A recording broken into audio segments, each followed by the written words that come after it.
കൽപ്പന്തും സാക്ഷിയാണ്. അരതല്ലിയൊഴുകുന്ന ആരാധക കൂട്ടങ്ങൾക്കിത് മറക്കാൻ കഴിയാത്ത രാവാണ്. റയലിനെ തളച്ചിട്ട് ചാമ്പ്യൻസ് പട്ടം സ്വന്തമാക്കാമെന്നതും ഒരു തരം നിയോഗമായിരുന്നു. ആ നിയോഗം പേറിയുള്ള യാത്ര ഇന്നലെ ക്യാമ്പ് നൗവിൽ അവസാനിച്ചു. പിതാവ് നഷ്ടപ്പെട്ട വിരഹവേദനയാൽ നീറുന്ന മനസ്സുമായാണ് ചാണക്യൻ ഹാൻസി ഫ്ലിക്ക് ഡെഗൌട്ടിലെത്തിയത്. പിതാവിന് സമർപ്പിക്കാൻ പാകത്തിൽ തന്റെ പടയാളികൾ നയനസുന്ദരമായ 90 മിനിറ്റുകൾ ഒരുക്കുമെന്ന വിശ്വാസത്തോടെ ഫ്ലിക്കിന് വേണ്ടി സർവ്വതും നൽകാൻ തയ്യാറായ ചാവർ പടക്ക് മുമ്പിൽ റയലിന് പിടിച്ചു നിൽക്കാനായില്ല എന്നത് യാഥാർത്ഥ്യമാണ്.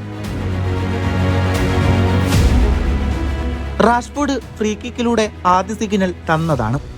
18-ാം മിനിറ്റിൽ ഓൾമോയുടെ ബാക്കിൽ പാസിലൂടെ ഫെറാൻ ടോറസിന്റെ പൂർണ്ണത കൈവരിക്കുന്നു. റയലിനെ കെട്ടിത്തൂക്കാൻ അത് മാത്രം മതിയായിരുന്നു. ബാർസലോണ 4-2-3-1 എന്ന ഫോർമേഷനിലാണ് കളത്തിലിറങ്ങിയത്. മറുഭാഗത്ത് റയലാകട്ടെ 4-4-2 എന്ന ഫോർമേഷനിലും. പരിക്ക് മൂലം റയലിന്റെ സ്കോഡിൽ എംബാപ്പയും ബാർസയുടെ സ്കോഡിൽ ലാമിൻ യമാലും ഇല്ലായിരുന്നു.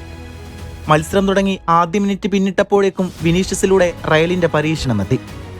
ലെഫ്റ്റ് ഫ്ലാങ്കിൽ കുതിച്ചെത്തി അദ്ദേഹം പെടുന്നനെ ഒരു ഷോട്ട് ഉതിർത്തു. എന്നാൽ ഗാർസിയ അത് അനായാസം കൈകാര്യം ചെയ്തു. ഇത്തവണ റയലിന്റെ ഹാഫിലാണ് പന്ത്. എറി ഗാർസിയ നൽകിയ പന്തുമായി മുന്നേറിയ ഫെറാൻ ടോറസിന് റോഡ്രിഗറിന്റെ ഉരുക്ക് വീഴുന്നു. ഫൗള് വിളിക്കാൻ റെഫറി മറന്നില്ലായിരുന്നു. കൊർട്ടോയ്സും റയൽ തീർക്കുന്ന ബാരികേഡും നിലയുറപ്പിച്ചു കഴിഞ്ഞു. കിക്കെടുക്കുന്നത് മാർക്കസ് റാഷ്ഫോർഡാണ്. ആ ചെറിയ നിമിഷത്തിൽ അയാളെല്ലാം ഗണിച്ചെടുത്തിരുന്നു. പന്തിനെ എങ്ങോട്ട് വായിക്കണമെന്ന് അയാൾക്ക് വ്യക്തമായ ധാരണയുണ്ടായിരുന്നു. കിക്കെടുത്ത റാഷ്ഫോർഡിന് തെറ്റിയില്ല.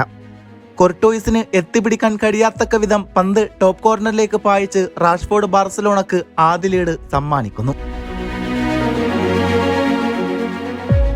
എന്നാൽ ബാർസയുടെ ഗോൾദാഹം അവിടെയൊന്നും അവസാനിക്കുന്നില്ല.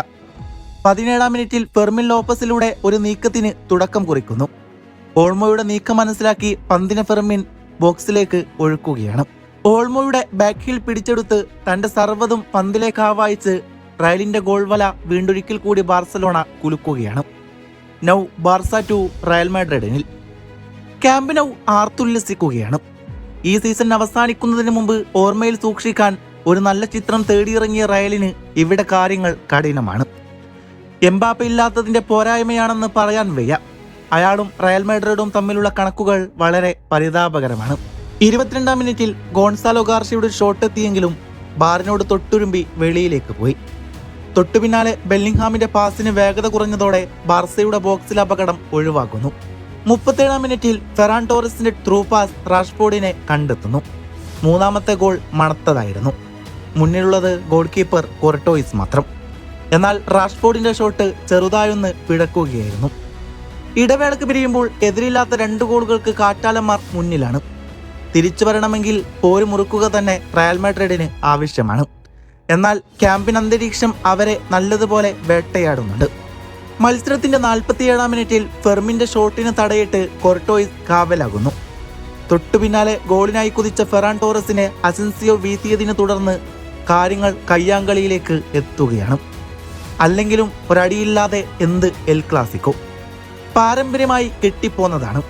അത് പ്രാവർത്തികമാക്കാൻ താരങ്ങൾ മറന്നില്ലായിരുന്നു. 55-ാം മിനിറ്റിൽ ഫെറാൻ ടോറസിന് വീണ് കിട്ടിയ അവസരം ഗോളിലേക്ക് ഷോട്ട് പായിച്ചെങ്കിലും നേരിയ വ്യത്യാസത്തിലാണ് പന്ത് വെളിയിലേക്ക് പോയത്. 62-ാം മിനിറ്റിൽ ജൂഡ് ബെല്ലിംഗ്ഹാം റയലിനായി വല കുലുക്കിയെങ്കിലും വിധി മറ്റൊന്നായിരുന്നു. റഫറിയുടെ ഓഫ് സൈഡ് ഫ്ലാഗ് അവിടെ ഉയരുകയാണ്. കാര്യങ്ങൾ പൂർണ്ണമായും കൈവിട്ടു പോകുന്ന അവസ്ഥ. പിന്നാലെ ഒരു നീണ്ട ഇടവേളയ്ക്ക് ശേഷം ഫ്ലിക്കിന്റെ വിശ്വസ്തൻ റാഫീഞ്ഞ കളിക്കളത്തിലേക്ക് എത്തുകയാണ്. ഒടുവിൽ റഫറിയുടെ അന്തിമ കാഹളം മുഴങ്ങുകയാണ്. പട്ടും പകിട്ടും അലങ്കാരങ്ങളും ചമഞ്ഞൊരു ദീർഘയാത്ര ഇവിടെ അവസാനിക്കുന്നു. കിരീടത്തിൻ കണക്കിൽ 29-ന് എന്തോ കൂടുതലായി ഈ തിളക്കം തോന്നുന്നുണ്ടോ? എങ്ങനെ തോന്നാതിരിക്കും?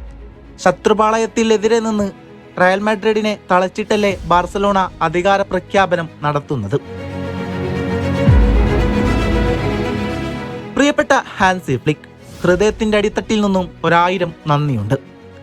പിതാവിന്റെ നിയോഗം സമ്മാനിച്ച വേദനകൾ പേറി ടീമിനെ നയിക്കാൻ ഡെഗൌട്ടിലേക്ക് എത്തിയതിന്, തന്ത്രങ്ങൾക്ക് മറുതന്ത്രം ചാർത്തി എതിരാളികളെ നിരായുധരാക്കിയതിന്, പ്രതാപം നഷ്ടപ്പെട്ട കാറ്റാലൻ പടയെ രാഗ്യമിനുക്കിയെടുത്ത് എതിരാളികളുടെ പേടി സ്വപ്നം ആക്കിയതിന്, എല്ലാത്തിനും നന്ദി. പറഞ്ഞറിയിക്കാൻ കഴിയാത്ത നന്ദി.